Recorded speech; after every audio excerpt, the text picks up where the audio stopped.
Salut les cinéphages, c'est Merege. Je ne sais pas ce qui m'a pris. J'ai eu envie de redonner une chance à Sylvester Stallone, et notamment à son film L'Expert. Regardez-moi cette affiche de toute beauté, où il partage l'affiche avec Sharon Stone.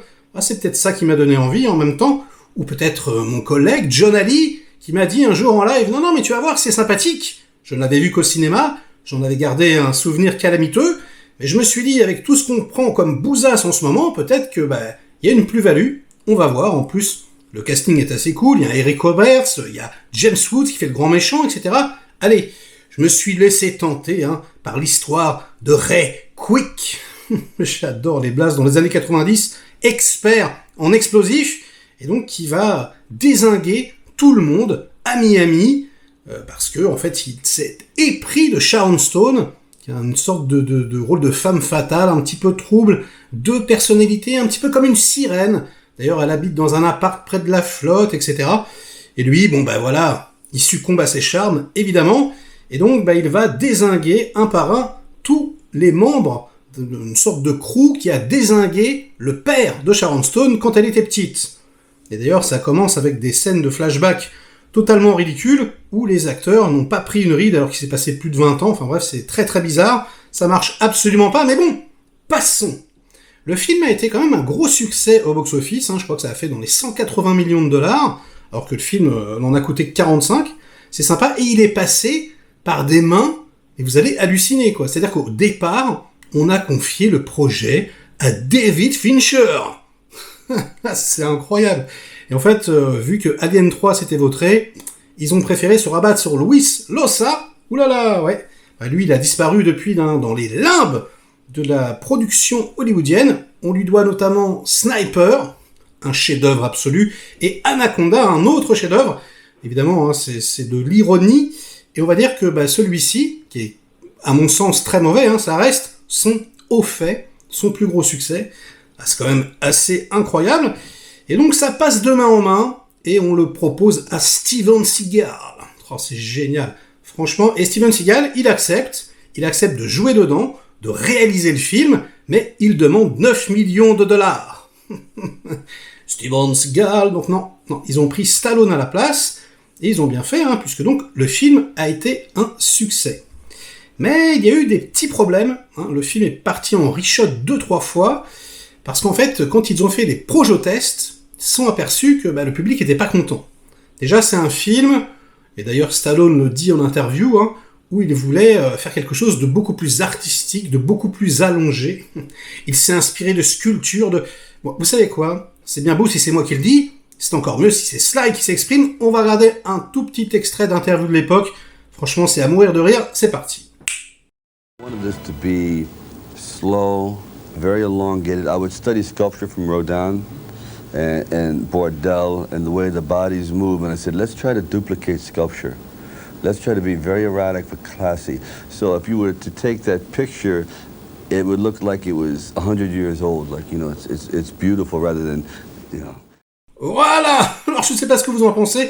Entre les ambitions de Stallone et le résultat final, c'est tout de même très bizarre. Et donc, bref, ces projo-tests n'ont pas plu au public, car ça commençait avec Stallone qui se faisait botter le cul par James Woods, voilà, le grand méchant de l'histoire. De plus, il n'y avait pas vraiment d'action, pas de scène d'action avant une bonne demi-heure, donc les gens étaient terriblement frustrés, ils avaient envie de voir Stallone kicker les culs, en gros.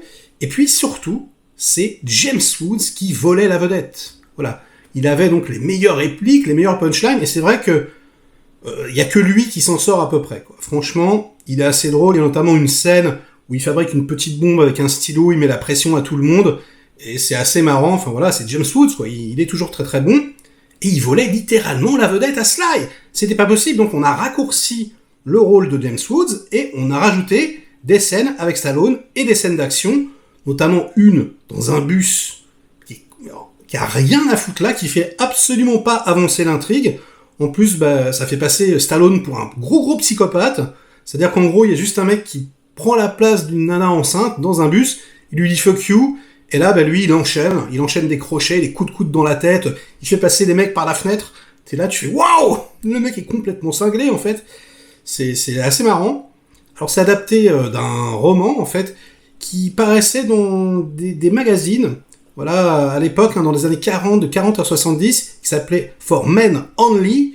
Donc si je traduis, réservé exclusivement aux hommes, regardez, les affiches du magazine, ça en dit long, enfin vraiment, des choses qu'on ne pourrait plus faire aujourd'hui, clairement, et le film est estomacant cliché, quoi, c'est juste, mais une dinguerie. Sharon Stone, pardonnez-moi l'expression, mais elle est clairement uniquement là pour faire nichon, c'est hallucinant. Donc elle déambule à moitié à poil, elle pleure parce qu'elle est traumatisée, mais en même temps elle se dessape pour qu'on voit ses seins, etc. Il y a, les scènes de sexe entre Stallone et Sharon Stone, c'est incroyable, Elle qui a déjà été la petite amie de Steven Seagal dans Nico et de Schwarzenegger dans Total Recall, ben là voilà, un autre gros bras, et d'ailleurs, Stallone, il est là pour faire muscle. C'est tout ce qu'il fait, Et on a des scènes qui sont clairement réalisées par un autre mec, c'est pas Luis Loza qui a fait ça, je pense que c'est Stallone, on sait pas trop, Clipesque, vous savez, genre, entraînement de Rocky, quoi. On voit Stallone faire des katas en mode tachi, et elle sous la douche, c'est filmé comme dans un clip. Enfin voilà, comme si on était sur une scène de théâtre, avec des éclairages de malades et tout. Et là, tu te dis, mais ça fit pas du tout avec le reste du film. Ça marche absolument pas. Les personnages, pourtant, on essaye de les développer. Voilà, on essaye, et ça dure longtemps même, d'explorer leur psychologie, mais on s'en tape. Et puis surtout, le concept de base est complètement ridicule. C'est-à-dire que la nana, elle va appeler un expert en explosifs pour dézinguer des gars, alors que t'aurais très bien pu, je sais pas, les dézinguer au couteau, au sniper. Non, il faut absolument que ça soit l'explosif, parce que sinon la balle, on va rater, c'est des explications qu'il donne, c'est excellent. Et donc lui, il se retrouve en mode expert, avec ses petites lunettes là, à fabriquer des bombes miniatures, qu'il va cacher dans une tasse à café, par exemple. Ça n'a absolument aucun sens, surtout qu'il est censé être traumatisé par une bombe qu'il a déjà posée. Bref, c'est un prétexte, évidemment, le spécialiste, et puis en plus, il fait pas partie de l'action, du coup. C'est-à-dire que, en fait, il prépare une bombe, il se met sur le côté.